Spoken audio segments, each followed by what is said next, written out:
দিয়ে ডাকো, ডাকার মতো ডাকো। আমাদের তো বিশ্বাস আর ভক্তি দুটো কিছু নাই বলে আছে। যদি একটা কঠিন অসুখ হয়, তাহলে এখানে যদি ডাক্তার ভালো না পাওয়া যায়, তাহলে আমরা কলকাতা চলে যাই, কলকাতা না হলে ব্যাঙ্গালোরে চলে যাই, তাই না বাবা? বলছে ডাকো তার, একেবারে মনে প্রাণ দিয়ে তাকে ডাকো। হরি হরি বল। বলছে ডাকো তার, ডাকার মতো ডাকিলে সেই ভক্তের ডাকে ভগবান সাড়া দেবে। তবে ডাকার মতো ডাকতে হবে, তবে ডাকলে হবে না বাবা। ভগবানকে যদি মন্দিরে বসাতে হয়, মন্দির যদি অপবিত্র অপরিষ্কার থাকে, সেই মন্দিরে ভগবানকে বসানো যায় না। কি করতে হবে? মন্দিরটা পরিষ্কার রাখতে হবে। কোন মন্দির? দেহ মন্দির। এই মন্দিরে যদি জায়গা না থাকে বাবা, ভগবানকে ডেকে কোনো লাভ নাই। বসতে দেবেন কোথায়? সেই জায়গাটা তো নাই। তাহলে জায়গাটা তৈরি করে দিতে হবে। তৈরি করতে গেলে কোথায় যেতে হবে? মহাজন বললে তোমরা শ্রী গুরু চরণ আশ্রয় করো, শ্রী গুরু চরণ আশ্রয় করো, শ্রী গুরু চরণ আশ্রয় করো, শ্রী গুরু চরণ আশ্রয় করো। নিশ্চয়ই নামের কৃপা হবে, শ্রী গুরু চরণ আশ্রয় করো, নিশ্চয় নামের কৃপা হবে, শ্রী গুরু চরণ আশ্রয় করো। হচ্ছে আগে গুরু দীক্ষা নাও, মন্দির পবিত্র করো, প্রাণ ভরে ভগবানকে ডাকো। প্রত্যেকের গুরু থাকা উচিত, দীক্ষা গুরু, শিক্ষা গুরু। তার মধ্যেও জানতে হবে আমাদের সর্বশ্রেষ্ঠ গুরুকে। ভগবান শ্রীকৃষ্ণ ভাগবতে বলেছিল সুধামাকে, সুধামা, জগতে যার যত গুরু থাকুক না কেন, সবচাইতে বড় গুরু হচ্ছে যার যার ঘরের বাবা মা। তারপরে দীক্ষা গুরু, শিক্ষা গুরু, তারপরে আমি কৃষ্ণ ভগবান গুরু, জগতের গুরু। নিতাই গৌর হরি। বাবা, বাবা মা হচ্ছে সবচাইতে বড় গুরু, কিন্তু এখনকার ছেলে মেয়েরা মানে বাবা মাকে ভক্তি করে না, শ্রদ্ধা করে না, ভালোবাসে না। ভগবান যে জগৎ গুরু, বাবা মা যে সবচাইতে বড় গুরু, তার প্রমাণে দেখিয়ে দিল সেই মহাভারতের যুধিষ্ঠির কুরুক্ষেত্রের মাঠে। 100 কৌরব আর পঞ্চ পাণ্ডবের মধ্যে যুদ্ধ হয়েছিল। পাণ্ডব পক্ষে আমার ভগবান ছিল। কেন ছিল? সে তো 100 কৌরবের দলে থাকতে পারত। ভগবানে বললে যে আমারে চাই আমি তাহারে যাই, যে আমারে না চাই আমি তাহারে না চাই। তাই তো দুর্যোধনকে নাচিয়ে দিয়েছে ভগবান। কেন জানেন? নারদ বলছে প্রভু একটা কথা বলি, তুমি তো বলেছিলে যে আমারে যাই আমি তাহারে চাই, যে আমারে না যাই আমি তাহারে না চাই। আচ্ছা প্রভু, এই কুরুক্ষেত্রের মাঠে যুদ্ধ হয়েছে 17.5 দিন, তাই তো মা? কিন্তু আচ্ছা প্রভু, এই 100 কৌরব তো তোমাকে কুরুক্ষেত্রের মাঠে চেয়েছিল, তাহলে তুমি তো এই 100 কৌরব কুরুক্ষেত্রের মাঠে চেয়েছিল তোমার, তাহলে তুমি 100 কৌরবের দলে না যে পাণ্ডব পক্ষে কেন এলে? বলছে শোনো নারদ, ভালো প্রশ্ন করেছ। বলছে যে আমার মন থেকে যাই আমি তাকে চাই, যে আমারে না চাই তাকে আমি না চাই। হরি বল। তো ভগবান কৃষ্ণ দাঁড়িয়ে আছে, আর পাণ্ডব পক্ষ এসেছে, আর 100 কৌরব এসেছে। বলছে কৃষ্ণ তুমি আমার হয়ে যুদ্ধ করো, আর পাণ্ডব পক্ষ বলছে কৃষ্ণ আমার হয়ে যুদ্ধ করো। কৃষ্ণ বলছে দেখো, আমি মধ্যস্থলে বিচার করে দিলাম, আমি আমার ঘরে শয়ন করব, মানে আমার ঘরে আমি ঘুমিয়ে থাকবো, ঘুম ভাঙা মাত্রই আমি যাহারে বদনে দেখব আমি তার দলে যুদ্ধ করবো। অহংকারী দুর্যোধন মনে মনে বললে বেশ, বাবা কোথায় যাচ্ছ? বাবা কোথায় যাচ্ছ? বাড়ি? বাড়ি বলে কোনো কিছু নেই, এখানেই বাড়ি। রাধে রাধে। অহংকারী দুর্যোধন বাবা বলছে কৃষ্ণ বেশ বিচার করেছো তুমি, তাই হবে।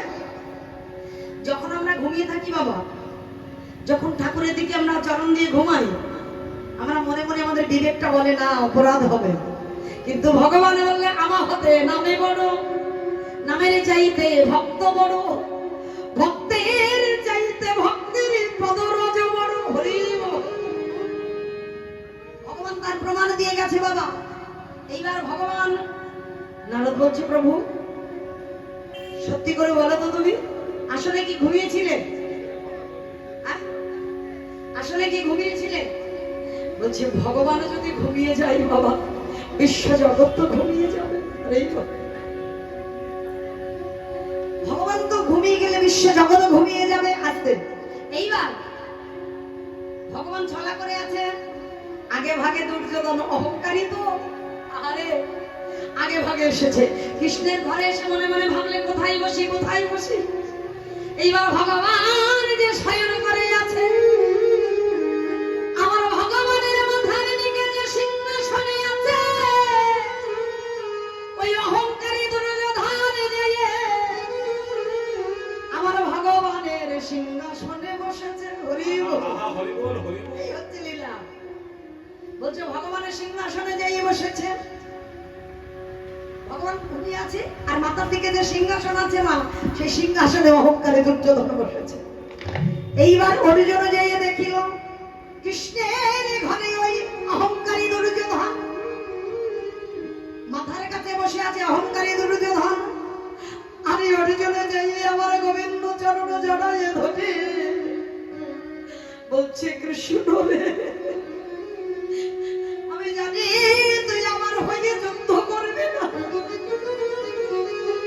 কেননা তোরে ঘরে যে আগে ভাগে ওই দুর্যোধন এসেছে,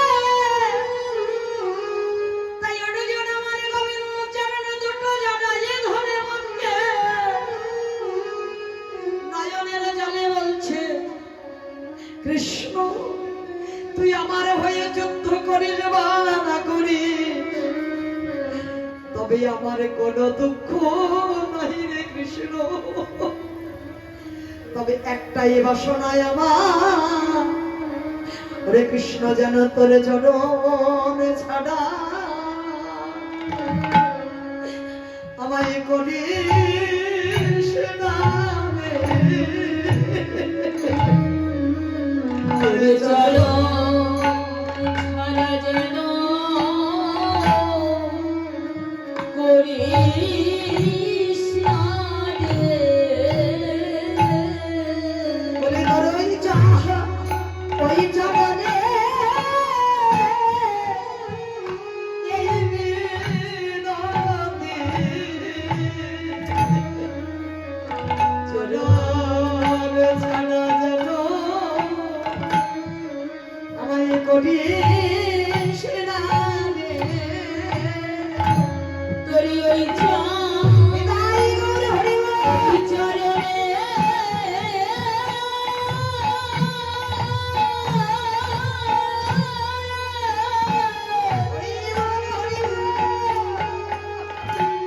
আমার এই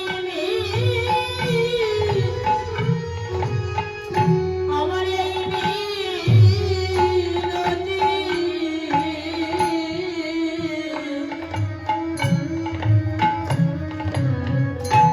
জন চরণি ছাড়া যেন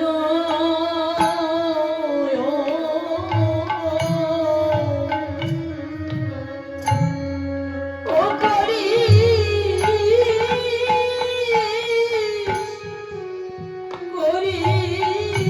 না রে। বলি তোর চরণে আমি জানাই রাখি, তোর চরণ ছাড়া আমায় করিস না রে। আমি তোরি চরণে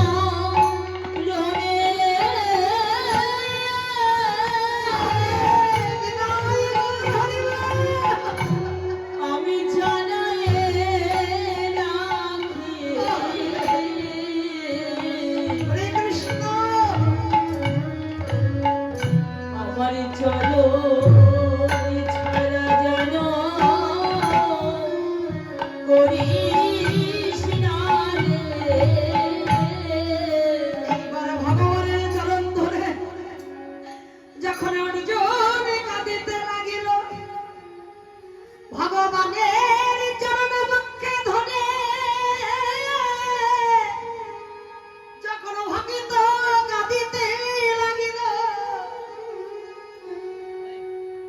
ভক্তের চোখের জলে ভগবানের চরণ ঠান্ডা হয়ে গেছে।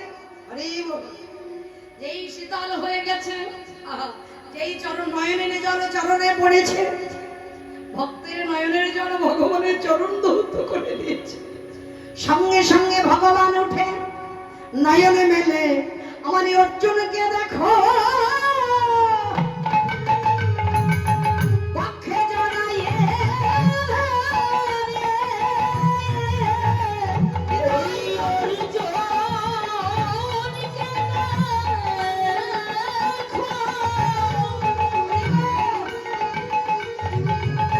পক্ষে জড়ায়ে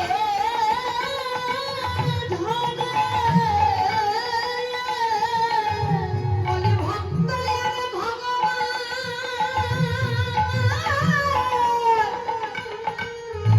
আরে আলিঙ্গনে মনে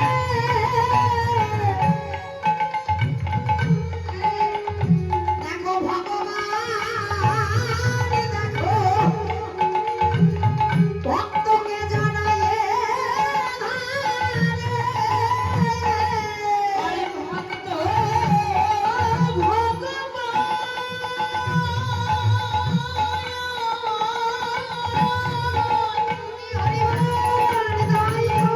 দেখো আরে কোনি করে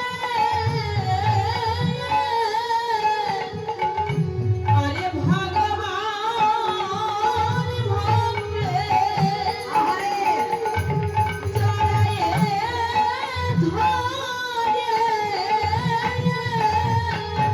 এইবার যেই পক্ষে জড়িয়ে ধরেছে অর্জুনকে, এমন সময় পেছন থেকে ওই অহংকারী দুর্যোধন বলছে, কৃষ্ণ এটা কি হলো? এটা কি হলো? আমি তো তোমার ঘরে আগে এসেছি, কেন তুমি অর্জুনকে পক্ষে জড়িয়ে ধরলে? ভগবানে বললে, আমি তো এটা বলিনি যে আমার ঘরে আমি যাকে যে আমার ঘরে আগে আসবে আমি তার দলে যুদ্ধ করব। আমি বলেছি আমি ঘুমিয়ে থাকবো, ঘুম ভাঙা মাত্র আমি চার বদন দেখবো, তার দলে যুদ্ধ করব। তাই তো বাবা?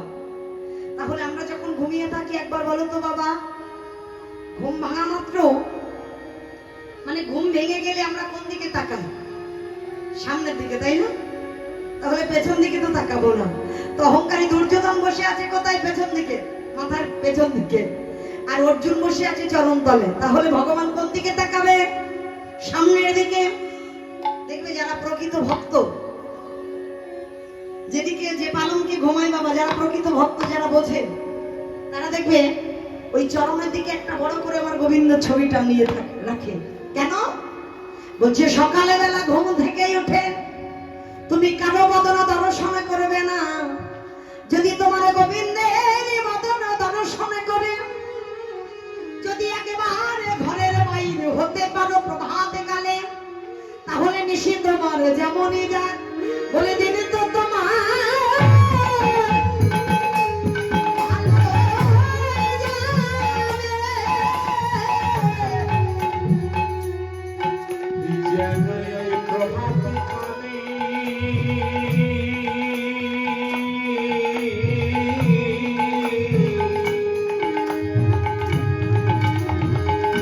কৃষ্ণ বদন দর্শন করি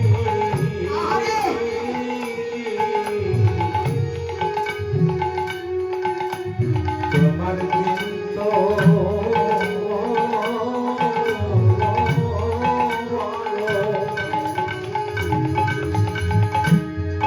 ভালো ভালো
অহংকার আছে ভগবান, অহংকার থাকলে সেই ভক্তের ঘরে প্রবেশ করে না।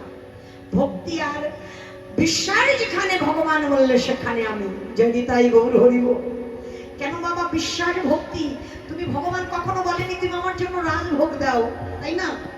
ভালো দামি পোশাকে দাও বলেছেন, আমার জন্য ভালো মন্দির করে দাও কখনো বলেনি।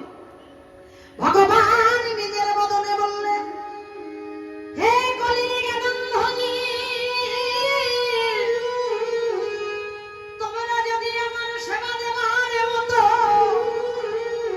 তোমাদের ঘরে কিছু নাহি থাকে, আমি যে কাঙালে বড় ভালোবাসি, তাই একটি গ্লাসে জল দিয়ে তাতে তুলসী পত্র দিয়ে যদি নিবেদন করে বলো প্রভু একেবারে কৃপা করো, আমি ভগবান হয়ে কথা দিলাম, পৃথিবীর যে কোনো প্রান্তে থাকি না কেন, যদি কোনো ভক্ত ভক্তি দিয়ে আমায় ডাকে, আমি সেই ভক্তের ডাকে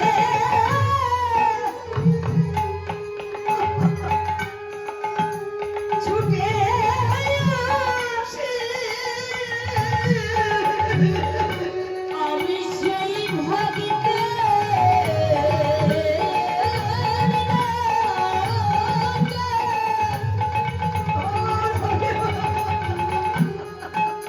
আমি ছুটে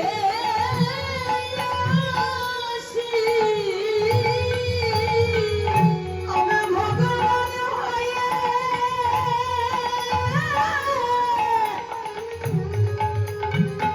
আমি কথা দিলাম, আমি সেই ভক্তের ডাকে আমি ছুটে আসি। যদি ভক্তি দিয়ে